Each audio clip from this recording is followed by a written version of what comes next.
So a couple of quick putting tidbits. I know that many of you have seen my putting secrets and my putt grip video. Time for a couple of fine-tuning videos on putting right now.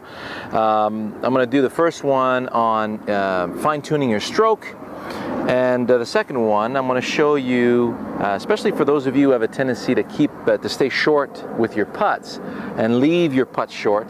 I got a great way for you to use your eyes in the proper manner, okay? So let's start with the first one here.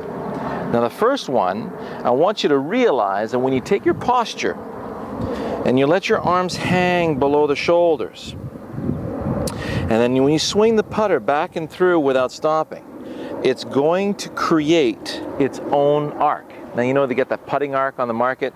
I don't agree with that.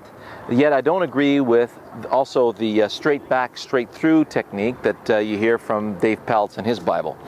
The only way you can go straight back, straight through is if you're over the ball at about 90 degrees, and then the left shoulder goes down and the right shoulder goes down. The thing is now that you're out of balance and you're going to be struggling to maintain a decent stroke if you're out of balance. So you want to bend forward enough, your arms are hanging in front of you with the putter, and that putter now you can swing the putter back and through without stopping, and you'll notice it forms its own arc. Everybody has different height, different length putters, different ways of balancing it. As long as the shoulders and the arms and the putter are hanging below the shoulders, armpits connected, you'll see that the putter is hanging in the center of the stance. If you brace a little more weight on the left side, it'll hang a little closer to your left heel. And if you brace a little more weight on the right side, it'll hang closer to your right heel. Bottom line is that it hangs in front of the center of your sternum. You want to make sure that that sternum is braced properly against, a solid foundation. So your hips should not be moving. For those of you who have a tendency to shimmy the hips in your putting stroke, brace a little more weight on your left side and you'll see how it stabilizes that putting stroke. So you're basically using the chest muscles, pecs, and the latissimus dorsi. So all of those muscles are activated with the shoulder muscles. And what you're moving is your capital letter Y. So from the shoulders down, I maintain the integrity of this capital letter Y. So you'll notice your shoulders will be very much engaged, your lats and your pecs. You'll feel all those three muscle groups being used to keep that that capital letter Y moving back and through. And this is a little tip here. So you notice this is a Scotty Cameron putter. You can see the line on the putter is on a curve. That's the reason why I really enjoy this putter, because it fits my eye in my dynamic stroke. So when my putter is going back and through in front of me, it looks like it's following its arc properly. So for those of you who have a tendency to find it difficult with a straight line, because the putter has a tendency to do this when it's going on an arc with a straight line, you might enjoy this putter right here. So I'd recommend you get a Scotty Cameron. It's called a Scotty Cameron Detour, okay? So without manipulating your stroke, just swing it back and through and let it track its own line. So you notice right there how there's no interruptions in momentum. I'm striking the ball very purely, and the ball is always basically starting on the line that I got it lined up on. And you could see that after the strike, the putter comes back to the inside, okay?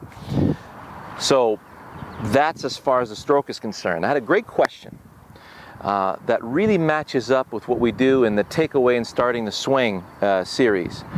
And somebody asked me, well, how do you start your putting stroke? Because I know a lot of you have a tendency to freeze over your putts and have a tendency to have the yips, right?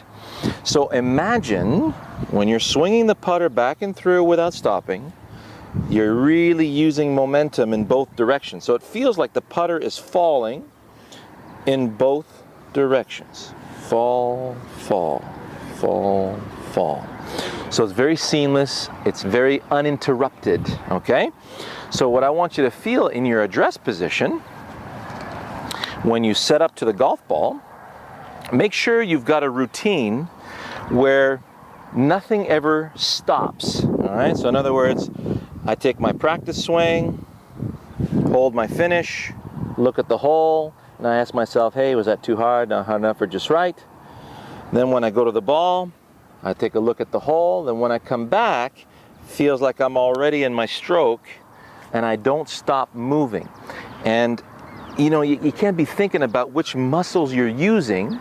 You just want to feel that the muscles that I'm talking about, the lats and the pecs and the shoulders, they're toned and they're firing, they're active. But don't feel like you have to use them. All you want to feel is that you're moving that capital letter Y back and through in an uninterrupted manner. Okay? So basically, my mental address position is this. I'm already swinging the putter back and through without stopping, and I'm just catching the next stroke. So this should help you activate your putting stroke properly without having to think about it mechanically. And this is where you'll tend to, you know, especially those 3-foot putts, if you freeze over that ball, then you're really in trouble because there's no flow going on right now, mentally or physically, okay? Just make sure you got some mental flow at address. So I'll talk to you in a sec on, for those of you who have tendency to be short on your putts.